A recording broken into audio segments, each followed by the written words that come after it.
오늘 말씀은 하나님의 백성들이 어두움 가운데 있을 때 어떤 자세로 있어야 되는가에 대해서 말씀해 주고 계십니다. 먼저 어두움이 뭔가에 대해서 좀 생각을 해보겠습니다.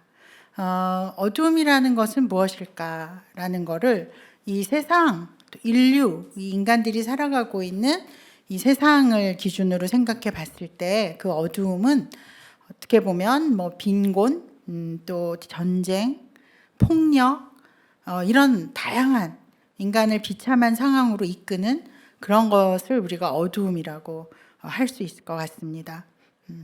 또 개인적으로 우리 개인으로 봤을 때는 인생의 슬픔, 외로움, 또 우리의 죄악 이런 것들이 그래서 우리에게 다가오는 그런 고통들이 어두움이다 이렇게 또 얘기할 수 있을 것 같습니다. 이 어두움은 언제부터 시작됐을까요? 이 어두움은 인간이 하나님을 향해서 범죄한 때부터 시작이 됐다고 이제 볼 수 있습니다.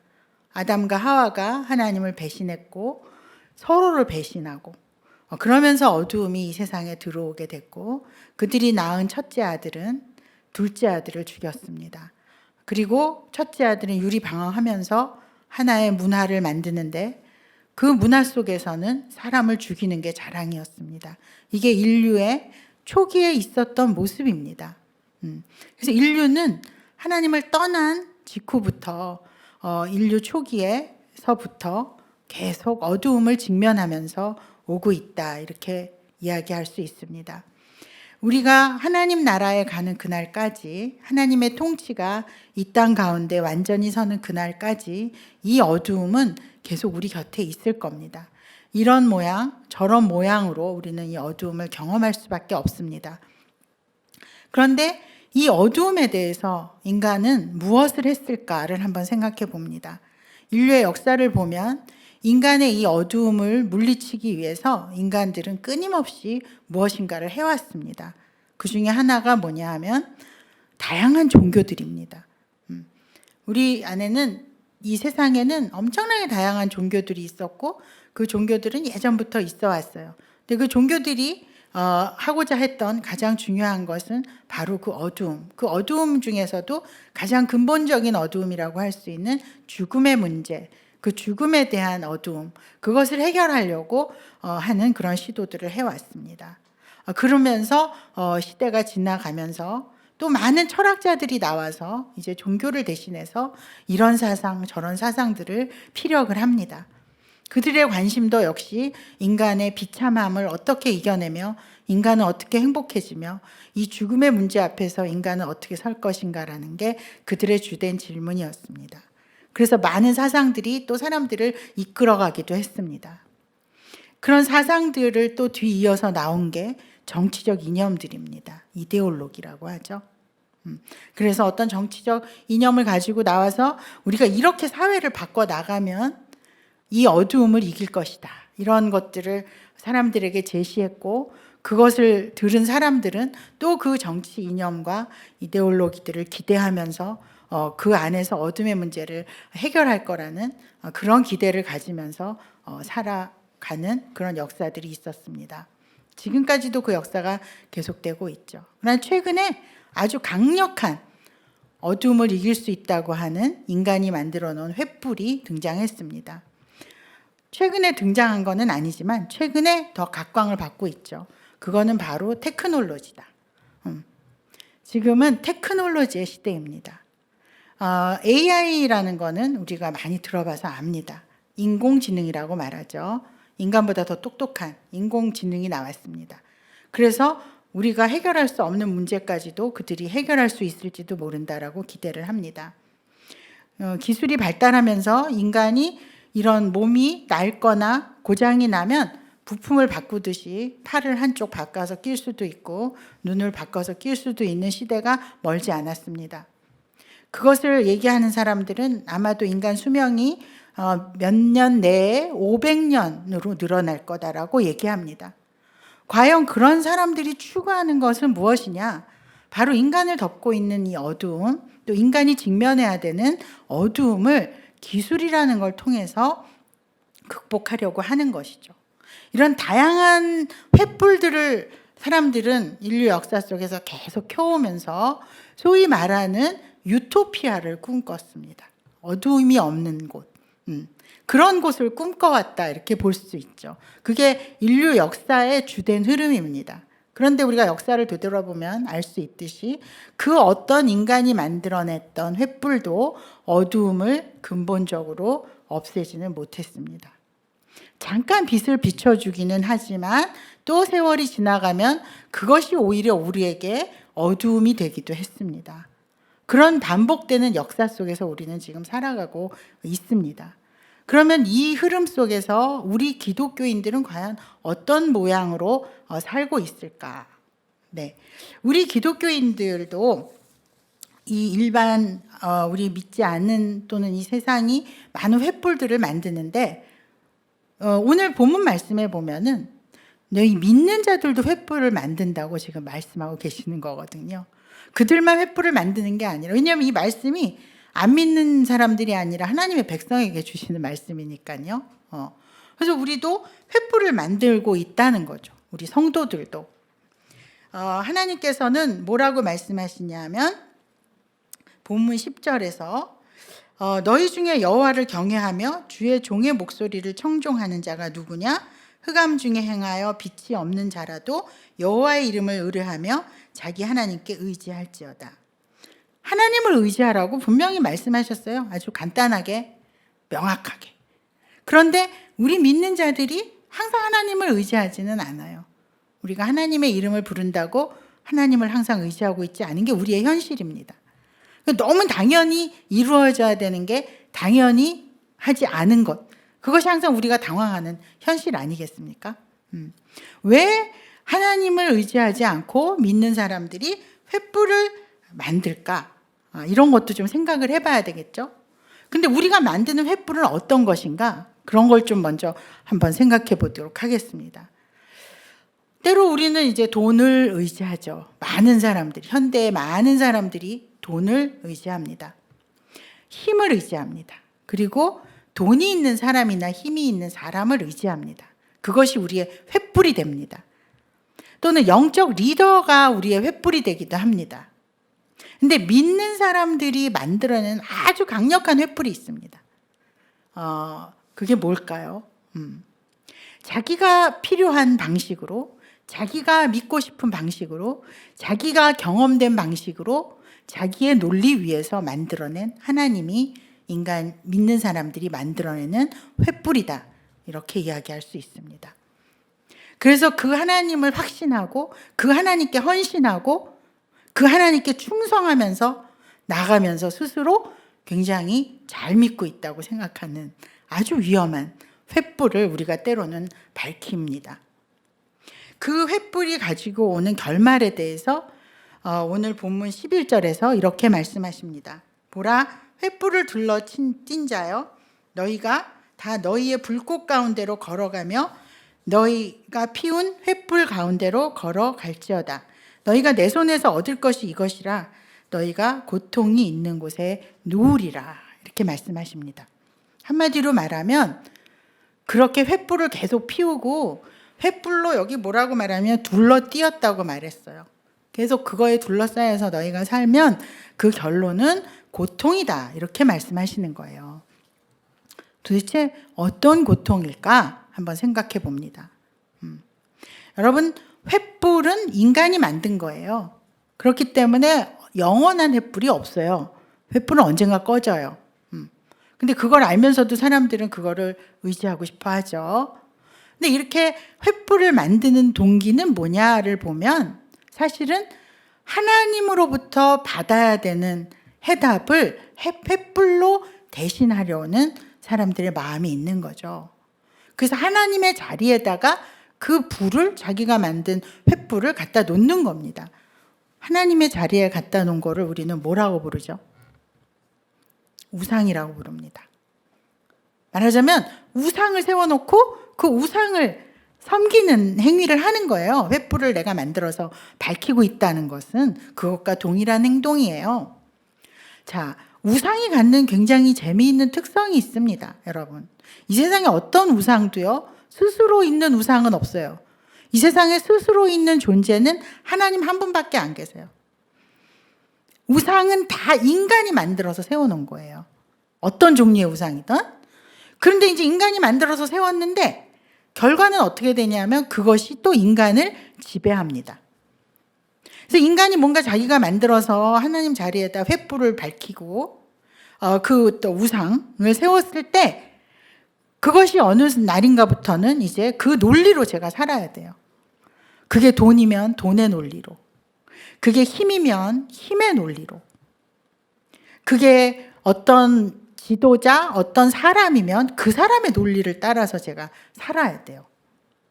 아니면 내가 만들어 놓은 하나님, 나의 감정과 나의 필요에 따라서 내가 해석해낸 그 하나님을 기초로 만들어 놓은 나의 신앙 논리, 그게 우상이면 나는 어떤 순간부터 그것에 매여서 살아야 됩니다. 그 과정에서 인격적인 실제 하시는 하나님과의 관계는 멀어질 수밖에 없는 거죠. 근데 아까 말씀드린 것처럼 그 우상들은 다 유한한 겁니다. 그 횃불들은 언젠간 다 꺼져버릴 것들이에요. 그렇게 됐을 때 그 현실 앞에서 우리가 느끼는 거는 뭘까요? 상실감, 허무함, 방황, 또 다른 어두움 앞에 서게 되는 거죠. 횃불, 우리가 만들어서 밝히는 그 횃불들이 우리를 끌고 가는 지점은 또 다른 어두움이다.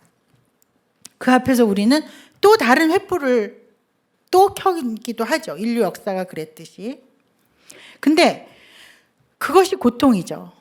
근데 그 고통보다 더 본질적인 고통이 있습니다. 우리가 횃불을 밝히면서 그것에 둘러싸여 갈 때 우리가 경험하게 되는 더 본질적인 고통이 있습니다. 그것은 뭐냐? 우리가 만들어 놓은 횃불들 때문에 우리가 진짜 봐야만 하는 빛을 보지 못한다라는 겁니다. 과연 그 빛은 무엇일까요? 요한복음 8장 12절에 보면 이렇게 말씀하십니다. 예수께서 또 말씀하여 이르시되 나는 세상의 빛이니 나를 따르는 자는 어두움에 다니지 아니하고 생명의 빛을 얻으리라고 말씀하십니다. 우리 믿는 자들이 봐야 되는 빛은 바로 예수님이라는 빛입니다. 하나님이라는 빛입니다. 그런데 우리의 삶 속에 우리가 세우는 횃불들이 있으면 우리는 이 빛을 보지 못합니다. 발견하기가 어렵죠. 근데 이 빛은 하나님이 오셔서 이렇게 보여주신 어떤 조명기구를 틀듯이 이렇게 쫙 틀어서 보여주시는 그런 방식으로 우리에게 오는 게 아니라 하나님 그분이 우리에게 오시는 거예요. 하나님은 나는 누구야 라고 이렇게 말씀하시잖아요. 그렇게 우리에게 오시는 거예요. 하나님이 오시는 거예요. 그러니까 빛이라고 표현하지만 사실은 하나님을 보지 못하는 거죠. 근데 이 빛이 굉장한 강력한 빛이에요. 예수님께서 말씀하시는 것처럼 생명의 빛이에요. 말하자면 이 빛은 그냥 어떤 빛 이게 아니고 밝아지는 거 이런 게 아니고 죽느냐 사느냐의 문제예요. 그리스도의 생명으로 우리가 사느냐 그렇게 살지 못하느냐의 문제입니다. 그래서 우리가 만들어 놓은 그 횃불들에 둘러싸여서 살아갈 때 결과적으로는 우리는 하나님을 보지 못할 뿐 아니라 또 그리스도라는 빛을 보지 못할 뿐 아니라 그로 인해서 그리스도의 생명으로부터 멀어진다. 그리스도의 생명의 충만으로 살아가지 못하게 된다. 이렇게 볼 수 있죠. 이것이 우리가 경험하게 되는 가장 근본적이고 본질적인 고통이다. 이렇게 볼 수 있습니다. 자, 근데 왜 너무나 말씀이 분명하게 이렇게 알려줌에도 불구하고 우리는 왜 자기만의 횃불을 자꾸 만들고 싶어 할까요? 우리라고 할 때는 우리 믿는 사람들을 얘기하는 거죠. 왜 만들고 싶어 할까요? 그 이유를 좀 생각을 해봤을 때 이런 것이 아닐까라고 저는 생각을 했어요. 하나님을 신뢰하지 못하는 거죠. 하나님을 신뢰하지 못하니까 빛을 만드는. 하나님을 신뢰하지 못한다는 거를 조금 더 구체적으로 들어가서 이야기를 해보면 하나님이 일하시는 방식이 못마땅한 거예요. 왜 저런 식으로 일하시지? 이해할 수 없네. 사실 우린 이해할 수 없는 게 많아요.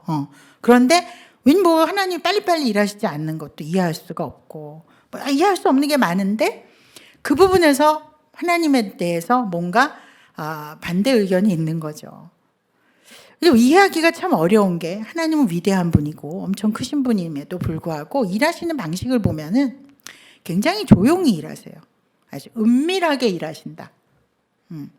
너무 은밀하게 일하셔가지고 주님이 일하시는지 안 하시는지 잘 모를 정도로 은밀하게 일하세요. 분명히 쉬지도 않고 졸지도 않고 일하신다 그랬는데 진짜 그러시나? 그렇게 은밀하게 일을 하시는 거예요. 막 영웅적으로 자기를 막 드러내면서 그렇게 하시는 게 아니고요. 굉장히 평범하게 어떻게 보면 소박하게 일을 하세요. 저렇게 일하셔가지고 언제 어떻게 하시려고 그러지 할 정도로. 예수님의 제자들이 예수님께 그런 말을 종종 하잖아요. 왜 드러내시지 않으세요? 뭐 이런 거. 그렇게 일을 하셨단 말이죠. 그리고 또 하나님께서 일하시는 방법들을 보면은 심지어 뭐라고까지 얘기할 수 있냐면 되게 초라하게 느껴지는 경우도 있어요. 대표적인 경우가 뭘까요? 하나님이 일하셨을 때 되게 초라해 보이는 방법. 바로 예수님이 오시는 거예요. 오시고 십자가에 달리시는 그 사건이 엄청 초라해 보여요. 그 나사렛이라는 곳에 그 있는 사람들이 거기서도 못 있고 막 저기 도망가다 베들레헴에서 말 구유에서 나시고 그리고 뭐 목수일 하시다가 그 다음에 뭐 이렇게 해서 절정이 뭐예요? 십자가에서 그 수치를 당하면서 돌아가시는 거죠. 그 이후에 부활하시지만 그 부활 이전에 그 예수님을 통해서 하셨던 그 모든 것들을 봤을 때는 참 초라하다라고 얘기할 수 있을 정도죠. 그건 제가 초라하다고 하는 게 아니고 사도 바울이 그랬어요.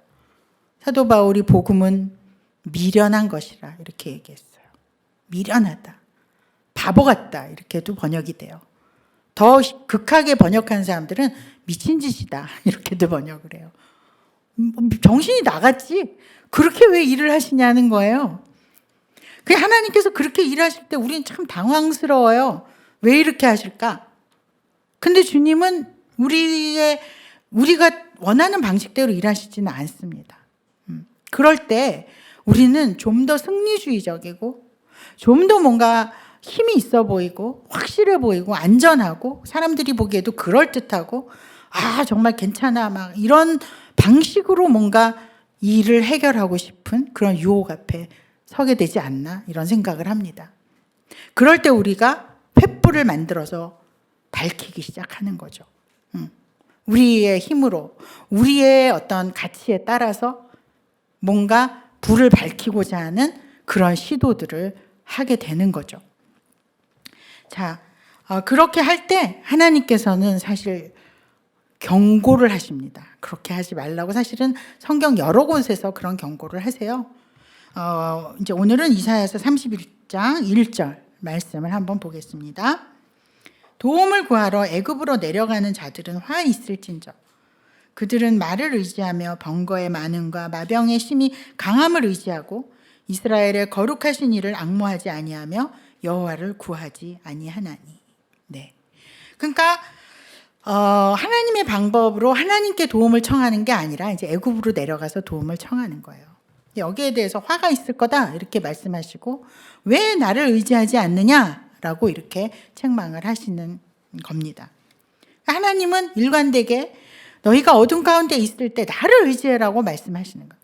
너희 나름의 횃불을 켜지 마라. 그걸 너희를 고통으로 이끌 것이다. 이렇게 지금 말씀을 하셔요. 그래서 우리는 이 말씀을 통해서 하나님을 의지해야 되는구나라는 거를 생각하게 되죠. 근데 의지한다는 게 어떻게 하는 거죠? 그냥 감정적으로 따뜻함을 느끼는 걸까요? 마음이 편안해졌어요. 그냥 따뜻해요. 주님 생각하면 좋아요. 이런 걸까요? 우리는 의지한다는 게 뭔지를 좀 더 구체적으로 알 필요가 있습니다. 오늘 본문 말씀 앞부분에 보면 이런 말씀이 있습니다. 너희 중에 여호와를 경외하며 주의 종의 목소리를 청종하는 자가 누구냐? 그리고 난 다음에 너는 여호와의 이름을 의뢰하라. 하나님을 의지해라. 이렇게 말씀하시거든요. 자, 그러니까 의지한다. 하나님을 의뢰한다고 할 때 그거보다 앞선 행위가 있어야 돼요. 그게 뭡니까? 여호와를 경외하는 겁니다. 그리고 주의 종의 목소리를 청종하는 겁니다. 여호와를 경외하는 건 또 뭘까요? 네. 너무 익숙한 말이잖아요. 여호와를 경외한다. 근데 그 경외라는 게 진짜 뭘 의미하는가? 여호와를 경외한다라는 것은 하나님이 하나님이시라는 걸 인정하는 거예요. 네. 하나님이 하나님이시라는 것을 인정한다는 건 뭐예요? 내가 하나님이 아니라는 걸 인정하는 거예요. 하나님은 스스로 계시는 하나님이시고 나는 그의 피조물이다. 그것을 철저히 인정할 때 우리는 주님 앞에 겸손해질 수밖에 없습니다. 억지로 만들어낸 두려움과 감정적으로 쥐어짜는 경외감이 아니라 정말 그분은 하나님이시고 창조주시고 나는 그의 피조물이다. 결국 그 말은 어디로 연결이 되냐면 그분과 내가 의견이 갈릴 때 그분이 옳으신 것이다. 내가 이해할 수 없지만 그분의 방법이 옳은 것이다. 이것을 받아들이는 게 진정한 경외입니다. 내가 정말 주님을 경외한다면 이해하지 못해요, 주님. 제가 볼 때는 참 잘 모르겠지만 주님께서 그렇게 일하신다면 저는 그것을 받아들입니다. 주님은 항상 옳으시니까요. 언젠가는 알게 되겠죠? 이게 경외의 모습이다. 그래서 하나님의 방식, 하나님의 때, 또 하나님의 뜻, 이것들을 존중하고 기다리는 것. 그렇게 할 수 있을 때 우리는 하나님을 경외한다. 이렇게 이야기할 수 있는 것이죠. 그렇게 되면 우리가 함부로 하나님의 뜻을 이렇다 저렇다 이야기하지 않아요. 오늘날 한국 교회가 겪고 있는 이 어려움들 속에 가장 중요한 문제는 각자가 다 자기 하나님이 제일 옳다고 주장하면서 오는 문제들도 많습니다. 이게 다 하나님의 뜻이다 막 이러면서 그 경외함이 없는 거죠. 그 경외함과 더불어 우리에게 있어야 되는 것은 무엇이냐? 주의 종의 목소리를 청종하는 것이다. 하나님이 뭐라고 말씀하시는지를 귀 기울여 들어야 돼요. 내가 이렇게 하나님이 이런 분이야 저런 분이야 막 얘기하는 게 아니고 정말 주님은 어떤 분이실까요? 라고 하나님께 묻고 그것을 기록해 놓으신 그 말씀을 열심히 보는 거예요. 듣는 거예요. 내 입장에 내 틀에다가 갖다 맞춰서 보는 게 아니라 그 자체에서 뭐라고 말씀하시는지를 알려고 노력하는 거예요.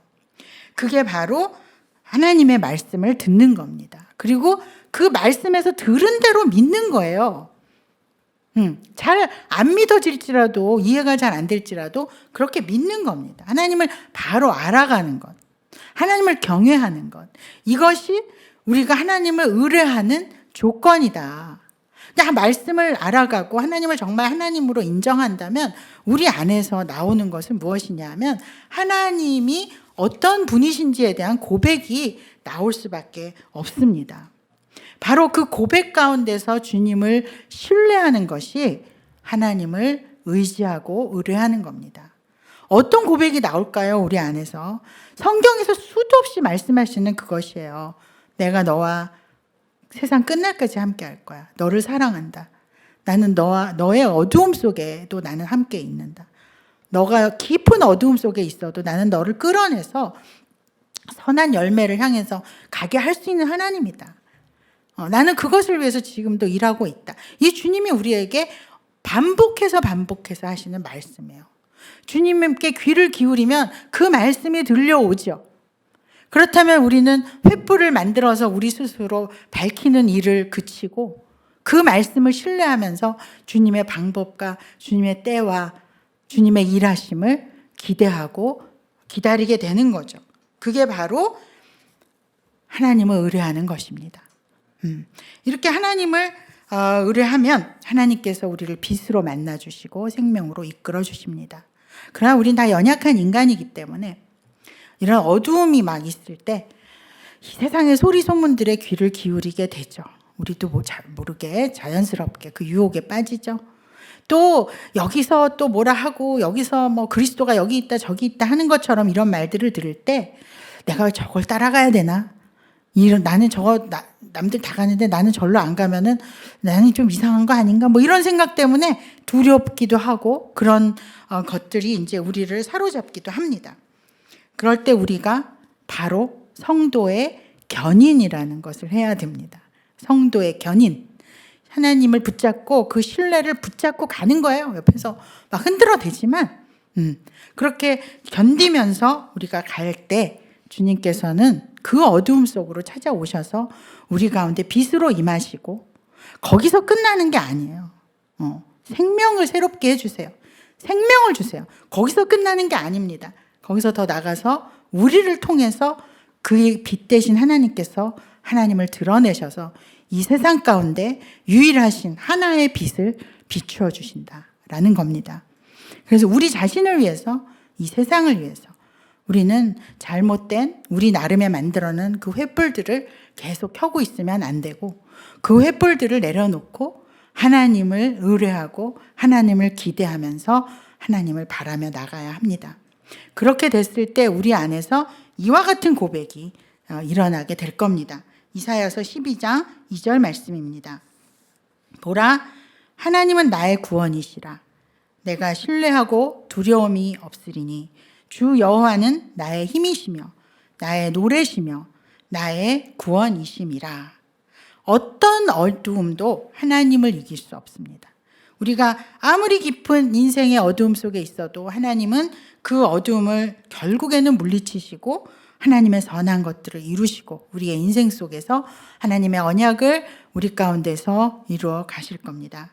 이번 한 주간도 여러분들 이 빛 대신 하나님 안에서 빛으로 오신 하나님 안에서 그리스도의 생명으로 충만한, 그래서 그 빛 안에서 하나님의 은혜를 충만하게 누리시는 그런 경험을 하시기를 바랍니다. 기도하겠습니다. 하나님 아버지, 우리 안에 있는 횃불들, 그 횃불들을 무엇인지 우리가 알게 도와주시고 그것을 내려놓을 수 있는 은혜를 저희에게 허락하여 주시고 또 그것을 내려놓았을 때 그리스도의 빛으로 저희의 삶을 충만케 하시고 그 충만이 우리를 통해 이 세상으로 흘러나갈 수 있는 은혜를 허락하여 주시옵소서. 예수님의 이름으로 기도드립니다. 아멘.